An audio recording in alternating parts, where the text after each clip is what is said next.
మనందరి వ్యక్తిగత రక్షణ దినం. ఈ పాస్కా కర్మ రహస్యాన్ని ఈ పవిత్ర వారంలో సంపూర్ణంగా కొనియాడుతూ ఉన్నప్పటికీ ఒక్కో రోజు ఒక్క కోణం నుంచి మనం కొనియాడుతాము. అయితే ఈరోజు ఏ కోణం నుండి ఈ పాస్కా కర్మ రహస్యాన్ని కొనియాడుతూ ఉన్నామో తెలుసుకుందాం. ఈరోజు మ్రాణి కొమ్మల ఆదివారం, దీన్ని శ్రమల ఆదివారం అని కూడా మనం అందరం కూడా పిలుస్తూ ఉంటాం. ఇది రెండు ముఖ్యాంశాలు ఉన్నాయి. మొదటిది, క్రీస్తు ప్రభుని మెస్సయ్యగా మన మధ్యలోనికి అనగా మన సంఘంలోనికి, మన గ్రామంలోనికి తీసుకుని రావాలి. ఆయనతో కలిసి మోక్షమును నిరీక్షణను మనందరూ కూడా చేరుకోవాలి. దీనిని ఈనాటి ఆరాధన ప్రథమ భాగంలో అనగా ఈ ప్రదక్షిణ ద్వారా మనం చేస్తూ ఉన్నాం. క్రీస్తు శ్రమలు పొందిన తర్వాతే తన మహిమలో ప్రవేశించారు. ఆ విధముగానే మనము కూడా బాధలు పడి స్వర్గమును యెరూషలేము చేరుకోవాలి. దీనిని ఈ ఆరాధన రెండవ భాగంలో అనగా కృతజ్ఞతార్చనలో చేయబోతూ ఉన్నాం. అందువల్ల మనం ఈనాడు వెంబడించేది వైభోపేతమైన రాజునే కాదు, మన రక్షణార్థము మరణించుతున్న క్రీస్తుని కూడా వెంబడిస్తూ ఉన్నాం. ఈనాడు ఆయన శిలువ శ్రమలు స్మరణ చేస్తూ ఉన్నాం. ఈ శ్రమలే ఉత్థాన విజయానికి, మహిమకు నాందిని అని మనమందరం కూడా గుర్తించాలి. కనుక ఈ ఆరాధనలో భక్తి ప్రపత్తులతో పాల్గొని రక్షణను పొందడానికి మీకందరికీ స్వాగతము పలుకుతూ ఉన్నాం.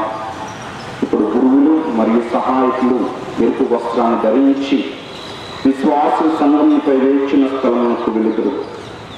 కాబట్టి ఈ తరుణంలో మరి ప్రవేశ గీతాన్ని ఆడడానికి ప్రయత్నించింది.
పెద్ద శుక్రవారం నాడు వేద సాక్షుల పండుగలను, పవిత్రాత్మ పండుగలను వినియోగించే ఎరుపు రంగు వస్త్రములను ఈరోజు గురువు ధరించారు.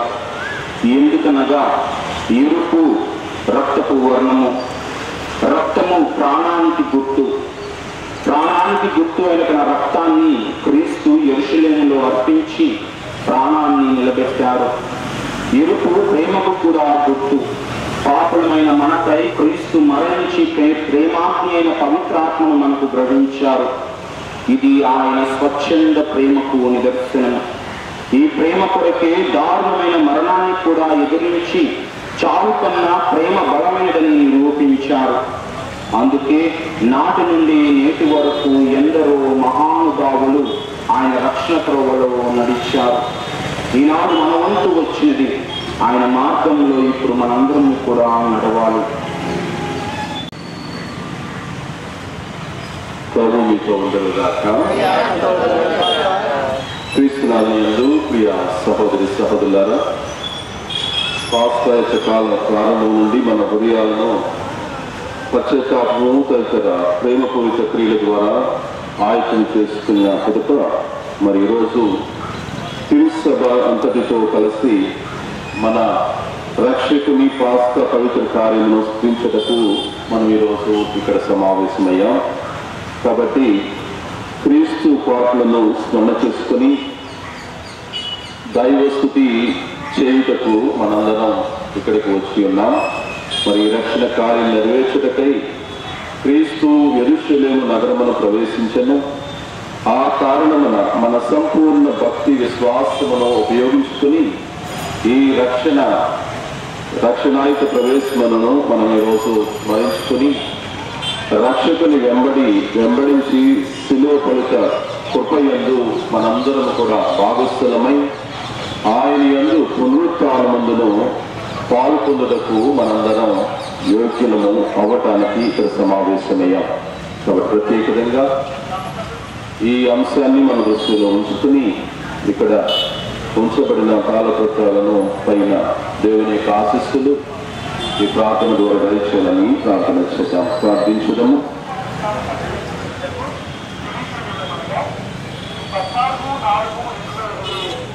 సర్వశక్తి గల నిత్య దేవ, ఇక్కడ ఉన్న కాలపత్రాలను మీ దీవెనల ద్వారా పవిత్రపరచుము. ఇందుమూలమున క్రీస్తు స్తుతిగానము చేయుచు వారిని వెంబడించు మేము వారి కృప ద్వారా స్వర్గమును యెరూషలేములో ప్రవేశించే భాగ్యమును మాకు లభించునుగాక. మీతో కలిసి పవిత్ర ఆత్మతో సహా యుగములు జీవించి పాలించు మా ప్రభువుని కుమారుడు యేసుక్రీస్తు ద్వారా ఈ మనవి చేయుచున్నాము.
యూదుల ఆచారము ప్రకారము రాజులను పాలకులను రాణికొమ్మలను చేతిలో ధరించి జయ జయ నాదాలు చేస్తూ ఆహ్వానించి సన్మానించేవారు. క్రీస్తును చూచి వారు వేచి చూస్తున్న రాజకీయ మెస్సయ్య ఆయన అనుకుని ఆయనను రాజాభిషేకం చేయడానికి ప్రయత్నించారు. కానీ యేసు రాజకీవితో రాలేదు. అధికార ధీమాతో ఆయనలో కనిపించలేదు. ప్రవక్తల ప్రవచనాలు పరిపూర్తి చేస్తూ విజయ సంపన్నుడై భారతప్రభుని మీద ఆయన యెరూషలేము ప్రవేశించారు. ఆయన శ్రమలను అనుభవించి ప్రజల కోసము ప్రేమతో బలైన మరణాన్ని ఓడించి అద్వితీయ అజేయుడైనారు. కనుక మనము దినత్వంలోనూ శ్రమ అనుభవించడంలోనూ క్రీస్తుని పోలి పాపాన్ని నిరోధించడానికి మృతి చెందాలి. ఈ విధముగా మరణంపై విజయాన్ని నిత్య మహిమను పొందాలి.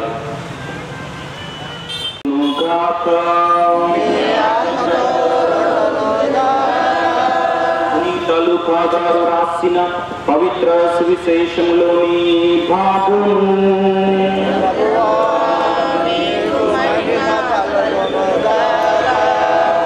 లూకాసు వార్త 19వ అధ్యాయము 28వ వచనం నుండి 40వ వచనం వరకు.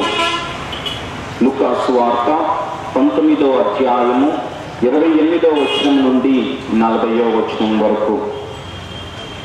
యేసు యెరూషలేమునకు వారికంటే ముందుగా పయనించెను. ఆయన ఒలీవు కొండ చెంతనున్న బెత్సెఫరా బెతానియాను గ్రామములను సమీపించినప్పుడు 2 శిష్యులను పంపుచు, మీరు ఎదుటనున్న ఆ గ్రామమునకు వెళ్ళిన వెంటనే మీరు అచట కట్టివేయబడి ఉన్న ఒక గాడిద పిల్లను చూచెదరు. దానిపై ఎవడును ఎన్నడను ఎక్కి ఉండలేదు. దానిని విప్పి నా యొద్దకు తోలుకుని రండు. మీరు ఏల దానిని విప్పుచున్నారు అని ఎవరైనా నిన్ను ప్రశ్నించినచో, ప్రభువునకు దానితో పని ఉన్నది అని చెప్పుడు అని ఆదేశించిన. శిష్యులు వెళ్ళి యేసు తమకు చెప్పినట్లుగా కొనుగొనుడి. ఆ గాడిద పిల్లను విప్పుచుండగా దాని యజమానులు మీరు దీన్ని ఎందుకు విప్పుచున్నారు అని అడిగిరి. ప్రభువునకు దీనితో పని ఉన్నది అని చెప్పి వారు దాన్ని యేసు వద్దకు తోలుకొని వచ్చారు. దాని మీద తమ వస్త్రములను పరిచి ఆయన కూర్చుండబెట్టిరి. ఆయన ముందుకు సాగిపోవచ్చుండా ప్రజలు దారిలో తమ వస్త్రములను పరిచిరి. ఆయన ఒలీవు పర్వతమును సమీపంలో ఉన్న పల్లక ప్రదేశమున చేరినప్పటికీ శిష్యుల సమూహమంతయు తాము చూచిన అద్భుత కార్యములకు ఆనంద పరివశుల ఎలుగెత్తి, ప్రభు పేరిట వచ్చు రాజు స్తుతింపబడునుగాక, పరలోకమున శాంతియు మహోన్నతమును మహిమయు కలుగునుగాక అని దేవుని స్తుతింపసాగిరి. అంతట జనసమూహము నుండి కొందరు పరిసయ్యులు, బోధకుడా, నీ శిష్యులను గద్దింపుము అని చెప్పిరి.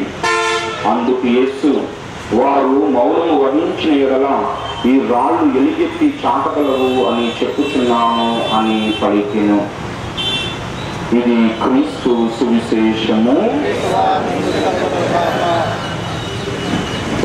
క్రీస్తునామమునందు ప్రియ సహోదరి సహోదరులారా, అవి పాస్కా పండుగ దినాలు.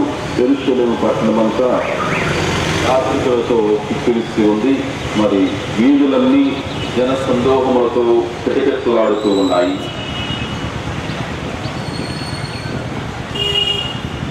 ప్రజలు తండోపతండాలుగా దేవాలయానికి విచ్చేస్తూ ఉన్నారు.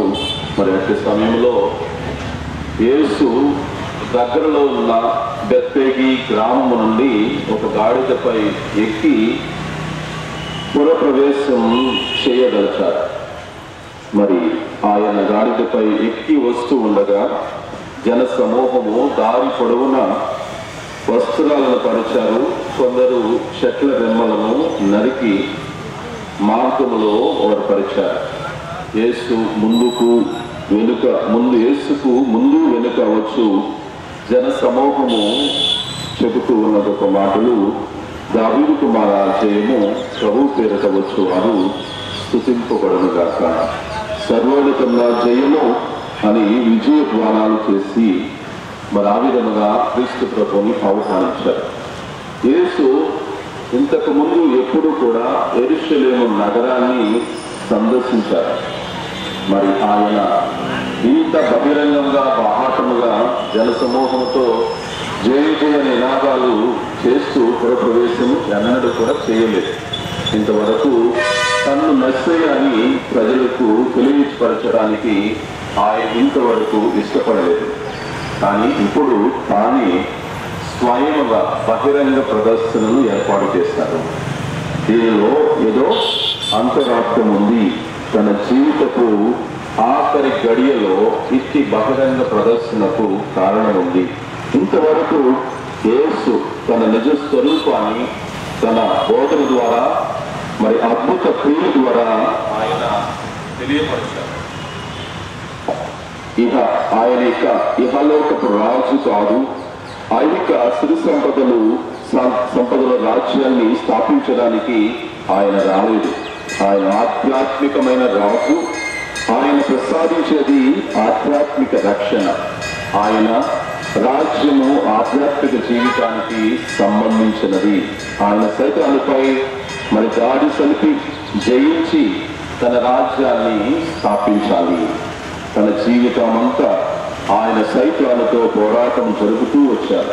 ఇప్పుడు ఆ పోరాటం యొక్క తుది గడియ రాబోతూ ఉన్నది. అదే ఆయన యొక్క శిలువ మార్గము, శిలువ మరణము. దీనిని మనస్సులో ఉంచుకొని మరి ఈ చివరి సమయంలో పోరాటము అతి బాహాటముగా ఘోరముగా జరుగుతూ ఉంది. కాబట్టి మొదట సైతానుదే పై చేయిగా మనకు కనిపిస్తూ ఉన్నప్పటికీ మరి ఈరోజు ప్రభు యొక్క శ్రమలు, బాధలు, మరణం ద్వారా, పునరుత్థానం ద్వారా ప్రభు యొక్క మహిమ మనకు వెల్లడించబడుతూ ఉందని గ్రహిస్తూ ఈ రోజు నుంచి ఈ మాణిక్యముల శ్రమల ఆదివారాన్ని పురస్కరించుకొని పవిత్ర వారముగా ప్రకటించుకుని ప్రభు యొక్క పవిత్రమైన మరి మధురమైన ఘట్టాలలో మనం ప్రవేశిస్తూ ఉన్నాం. ఇటువంటి భావాలతో, విశ్వాసముతో, భక్తితో ఈ రోజు నుంచి ప్రతి గడియ లేదా ప్రతి కార్యక్రమాల్లో ఇటువంటి విశ్వాసాన్ని వ్యక్తపరిచే ప్రార్థనాయుతమైన ఆధ్యాత్మికమైన బలాన్ని దేవుడు మనకు దయచేయాలని ప్రత్యేకంగా వేడుకున్నాం. ఆ విధంగా ఈ ప్రదర్శనలో మన దేవాలయం వరకు భక్తి విశ్వాసాలతో మనం ప్రవేశించుదాం. దానికి ముందు వ్యాఖ్యానం ఉంటుంది, తర్వాత మనం 2 లైన్లో దేవాలయంలోకి వెళుతూ ఉంటాం. మనం ఇప్పుడు ప్రదక్షిణలో ప్రవేశింపనున్న దేవాలయమే మన యెరూషలేము. ప్రస్తుతం ఇది స్వర్గపు యెరూషలేము గుర్తుగా ఉన్నది. స్వర్గపు యెరూషలేములో దేవుడు మనకై తన దూతలతో వేచి ఉన్నారు. ఆ స్వర్గ నగరాన్ని మనం ఇప్పుడు యాత్ర చేస్తూ ఉన్నాం. ఈనాటి ప్రదక్షిణ భావము కూడా ఇదే. ఆనాడు దేవుని ప్రజలకు మోషే నాయకుడై వాగ్దాన భూమికి నడిపించాడు. ఈనాడు మన యాత్రలో నాయకుడు మన గురువు. ఆయన మన మధ్య క్రీస్తు ప్రతినిధిగా నిలిచి మనలను గమ్యస్థానానికి చేరుస్తారు. మన వాగ్దాత్వ భూమి అయిన నిత్య యెరూషలేమునకు కొనియాడుతాడు. అయితే మనం ఒక విషయం గుర్తించుకోవాలి. క్రీస్తు తన శ్రమల వలన మరణము పొంది ఉత్థానం ద్వారా మాత్రమే స్వర్గమునే వాగ్దాత్మ భూమికి అడుగు పెట్టగలిగారు. మనం కూడా అంతే. పాపం చేయడానికన్నా మరణించడానికే సిద్ధముగా ఉండాలి. అప్పుడే క్రీస్తుతో కలిసి ఆయన మహిమలో ప్రవేశించగలుగుతాము. ఈ భావనలతోనే ఇప్పుడు మనం ప్రదక్షిణ ప్రారంభించుదాము. క్రీస్తు మన రాజుగా, మన నాయకుడుగా, మన రక్షకుడుగా ప్రకటిస్తూ ఈ యొక్క యాత్రలో దైవికమైనటువంటి గీతాలు పాడుదాం. దేవాలయానికి ప్రదక్షిణ ప్రారంభించబడును. ప్రదక్షిణ ఈ క్రింది విధముగా ఉండును. మొదటి ధూపము వేయు వత్తాసు బాలుడు, పిదప స్లీవమోయు బాలుడు అతని కుడిపక్కల వెడిగింపబడినటువంటి వస్తువులను పట్టుకుని, బాలు తర్వాత గురువులు, వారి సహాయకులు, చివరన విశ్వాసులు తమ హస్తాలలో తాళపత్రములను పట్టుకుని వెళ్ళుదురు.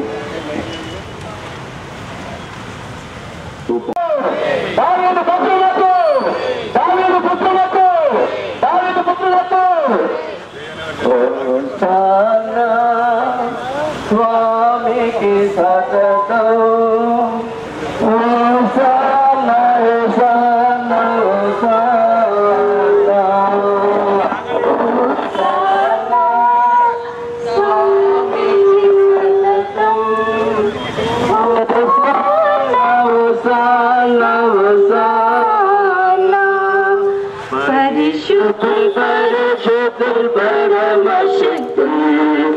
పరమ పవిత్ర త్రియేక దైవం పరిశుద్ధుల్ పరిశుద్ధుల్ పరమ శక్తుల్ పరమ పవిత్ర త్రియేక దైవం భూ పరమండలమాత్యంతము భవదీలయనలు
ధన్య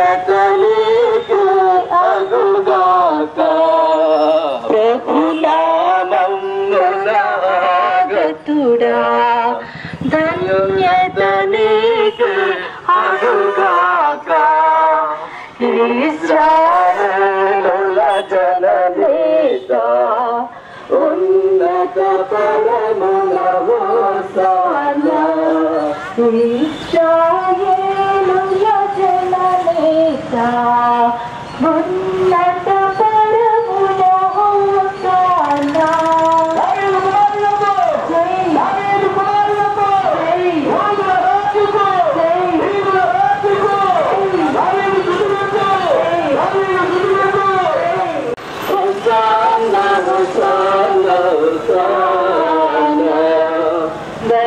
वस्त्रभूषिता राजप्रधान हे प्रिय बालक बालिमुदान वस्त्रभूषिता राजप्रधान हे प्रिय बालिका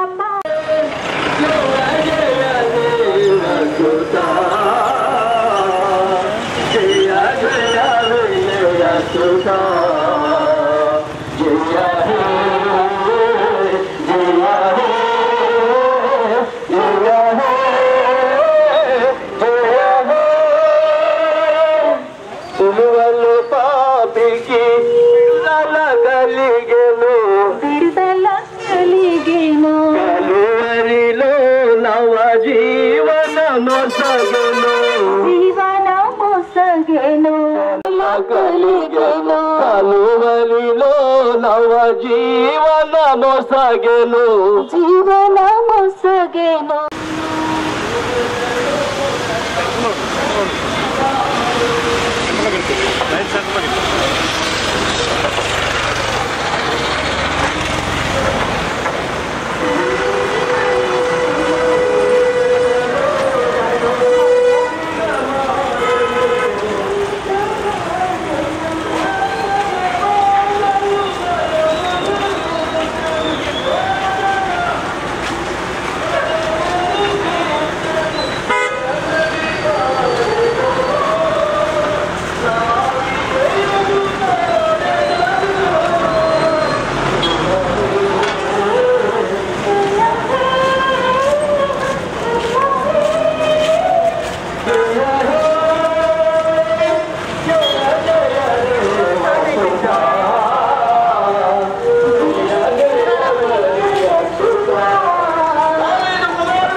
ప్రార్థనగానము బహుప్రియమాయను బహుప్రియమాయను ఆత్మకమాయను దేవుని వాక్యము దేవుని వాక్యము ప్రార్థనగానము బహుప్రియమాయను బహుప్రియమాయను ఆత్మకమాయను దేవుని వాక్యము దేవుని వాక్యము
రాజా నీకే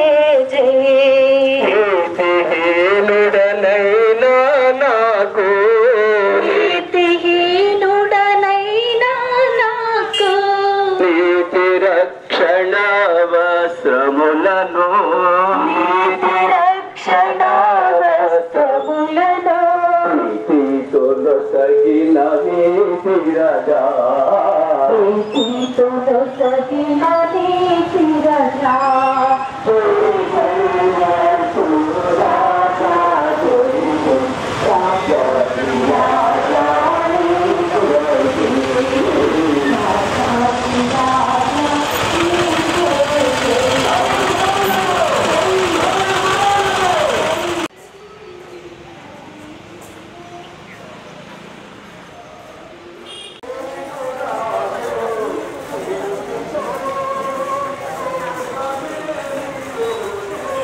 మీరు కూడా వచ్చేయండి వచ్చేస్తున్నారు ఎందుకే పడాలి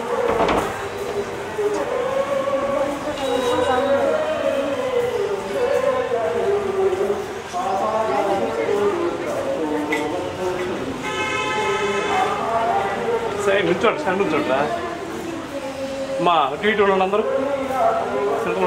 మీరు కూడా కొంచెం మీరు కూడా దిగండి దిగండి అందరూ దిగండి కిందకి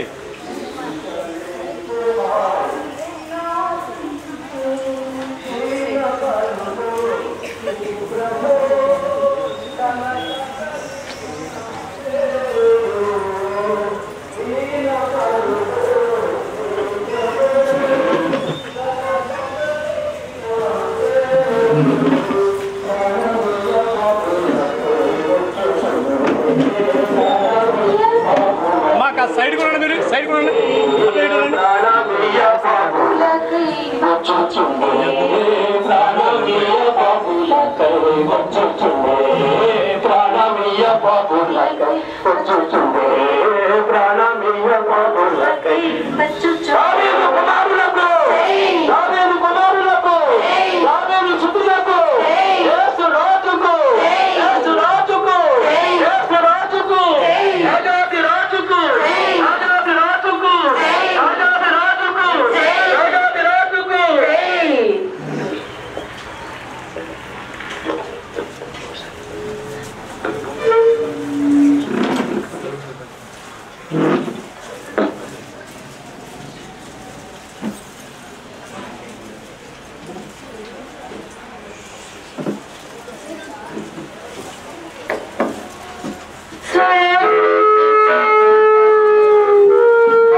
వెలుగెత్తి వారిని స్తుతించు హోసానా స్వామికి సతతం